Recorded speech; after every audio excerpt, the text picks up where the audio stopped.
guys, how's it going? It's finally time to do the review on the K-Bar Big Boss by Mike Snowdy. So I've had this knife for maybe about 6 months now.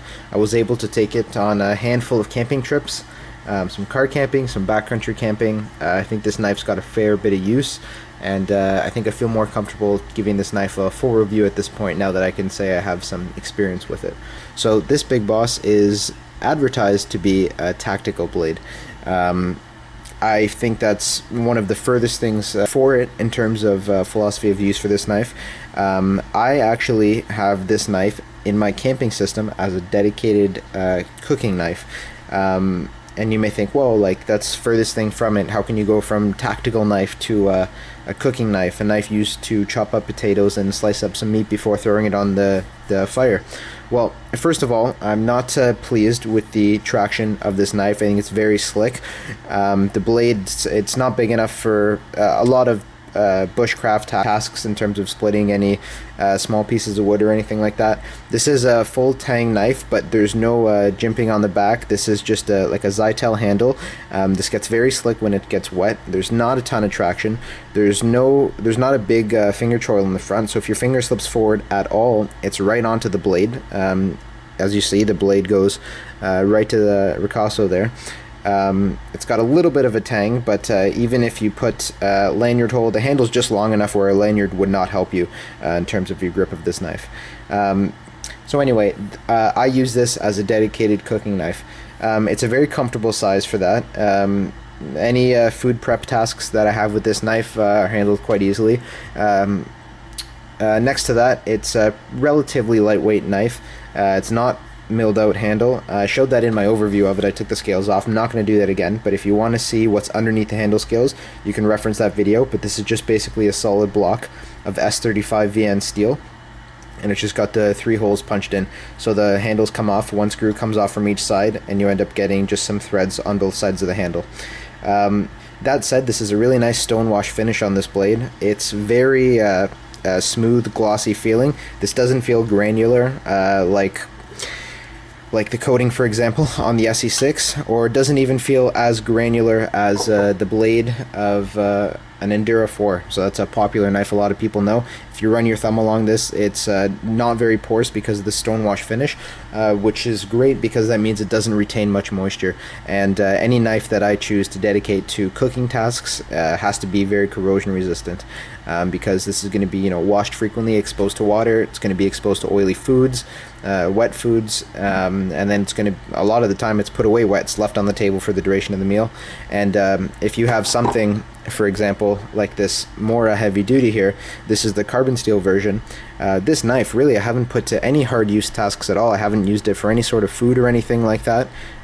Just some tasks around the house, and it's already got some staining on this blade for a relatively brand new blade. Now, I know a lot of guys like the patina on the carbon steel knives, and I don't have any problem with that. I just want to make a note for a knife that I'm going to be dedicatedly using as food prep knife. I want that to have high corrosion resistance. So next to that, I'm just going to talk about the steel for a second here. So this is S35 VN steel. This is actually the first fixed blade that I've had with S35 VN.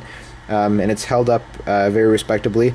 Looking at the edge, there's a little bit of rolling near the tip, and I don't know if that will be super evident. I think you can see that a little bit on the camera, and that's just from some basic cutting tasks, some roll cuts, cutting different kind of meats, maybe some contact with some bone there. Other than that, there's no chipping. Those rolls should come out very easily. I have a Wicked Edge precision sharpener, and that should sharpen up this blade quite well. For those of you that don't have maybe a guided sharpening system like an Edge Pro Apex or a Wicked Edge precision sharpener, this may be a little difficult to sharpen by hand, as it is S35 VN, so that's quite abrasion resistant steel, and for a lot of people who do hand sharpen, maybe on some whetstones or something like that, it can be difficult for you. One thing I will comment, so it's a nice draw point blade shape, which I think is very practical for food prep situations. I really don't like that this top swedge here is cut out, as you can see in the reflection here. It's not sharpened, but it is very sharp. So, I did initially try and use this to do a little bit of woodworking and stuff, but when you do, the second you you choke up a little bit with your thumb and you start putting any pressure on the very thin spine of this knife, it gets very uncomfortable very quickly. So that's just something I want to mention to you guys. You do have a little bit of a thumb ramp here near the base of the knife, but if you really want to choke up and you really want to do some fine cutting tasks, this is very uncomfortable as it's quite sharp on your finger, even though it's not specifically sharpened. Next to that, let's talk handle material really quick. Like I said, this is a very cheap plastic, like a Zytel handle. It actually has some tapered cutouts here, so when you put the handle together on the knife, it actually does slide in and create relatively a tight seal with both handle scales together, so there's no gap and you don't have the full exposed tang of this knife like you would have on, for example, the SE6 or the buck hoodlum or something like that. Next to that, ergonomics. You know, they can be good and bad depending on what you're going to use the knife for. If you're going to use the knife for cooking and for food prep and for light camp tasks, you know, I was using this to cut some rope and a little bit of shelter making. You can use this to sharpen some small sticks. It's going to be okay for that, but the second you try and do anything quite aggressive with this knife, when you start choking up with your finger, if you're doing you know, anything that involved kind of thrusting your hand forward a little bit, you have the potential to slip up onto the blade here. The back is very uncomfortable to push your finger on, and it's actually very small handle. So let's just compare that here to kind of a reference standpoint. The SE6, this is a popular knife. A lot of people have one of these, and I mean, you just see that's a very puny handle on this knife. In terms of the blade thickness, at the very bottom point, it's very similar to the SE6. See if I can have this focus in for you. So as you can see, very similar, maybe a millimeter or two thinner on the Big Boss here, but it's adequate. And I just want to come back to, again, talking about the blade.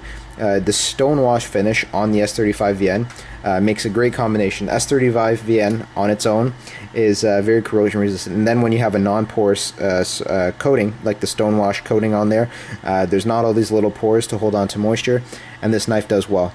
I will say this knife did rust on me, but it was somewhat my fault. We were on a camping trip and we got caught with some surprise rain overnight. Rain from 2 in the morning to 9 in the morning.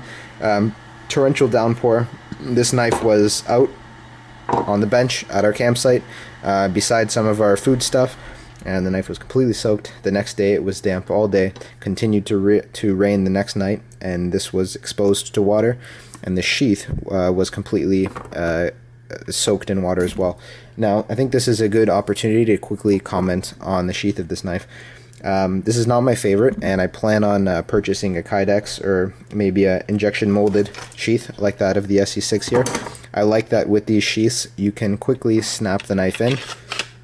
It's got good retention, the knife will never fall out on you, and you can single-handedly deploy and also put it back in. I like this because this doesn't retain any water. A lot of them, this has the drain hole right at the bottom, so if this does get wet, you can just, you know, hold it upright, or if it's on your belt, and it will drain like so. You do have the option to move the screws around for some different carrying positions, so that's nice in terms of the SE6 sheath. But then you have the Big Boss's sheath, which is what they call a semi-custom leather sheath. The way I've been carrying this is just kind of putting the knife in the sheath like so, and just kind of letting it sit in my pocket. And when I let it sit in my pocket, I'll put the small lanyard on here, and that lets me find the knife when I reach from the top of my pocket, and lets me slide it out easily. I mean, the quality of the sheath is very good. It's just not my preference, not my style of sheath. Yeah, that's all I'll say about it. It's a very well finished sheath, nice big stitches. It's very well made, but not my preference in terms of sheath, in terms of practicality standpoint. Next to that, I'm just going to quickly comment on durability. So I think durability of this knife, I don't think you'll have any problems. It's very corrosion resistant, and then pretty resilient to chipping in terms of cutting tasks. S35 VN is known to have you know, some slight rolls of the edge, and that actually has come through with this blade with some standard use. But in this knife's defense, it has been seen some quite extensive use. So for that to be the only damage, it's not too bad. I would much prefer a stainless steel like this and deal with a little bit of a rolled edge like this than have, for example, I believe this is 5160 carbon steel. So this is a spring steel on the buck hoodlum, and you know, the coating has worn off through all the use that this knife has seen, even though I do periodically oil it, and you can see the corrosion that this blade has on it. and it's kind of difficult to take off, so it's really really ingrained in this blade. There are even spots of rust that I was unable to get out. So I mean, this is a great knife. It's always you know, one of the first companions to come with me when I go hiking, camping. I put a mirror edge on this quite a while back, near when I first got the knife, and the edge just held up fantastic. As long as you're careful when you're doing any kind of chopping, not to accidentally chop through the wood into the ground when you do your cuts, and then you can run into all sorts of gravel and stuff like that. Next, I'm just going to talk value. I think for this knife, you should be able to find this, I think, between $100 and $120. For a big slab of S35 VN steel like this, I think that's a good deal. It does come with a leather sheath, so if a leather sheath is your kind of thing, you know, maybe this is even more appealing to you. But like I said, in terms of what this knife is used for, you can get away with something much cheaper to fill the same role that this knife does. For example, you can get another mora heavy duty. You can get them in stainless steel. You can get all sorts of different moras. And this knife really costs $13 as opposed to about $100 to $120 for this knife here. Let's just take a quick peek at the blade thickness here.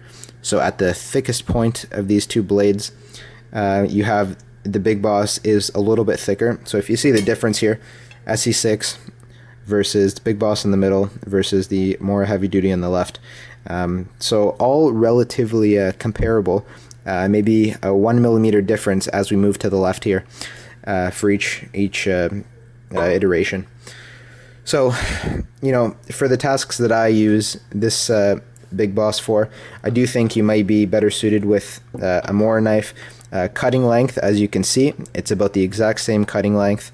Yeah, I would recommend not getting the carbon steel blade if you're going to use this for food prep, and maybe you want to get the stainless steel blade. You'll have to sharpen it a little more often, but it will stay looking nice and beautiful, just like this blade did. You won't get that patina or any sort of corrosion or rust with the stainless steel Mora, but you will on the carbon steel Mora.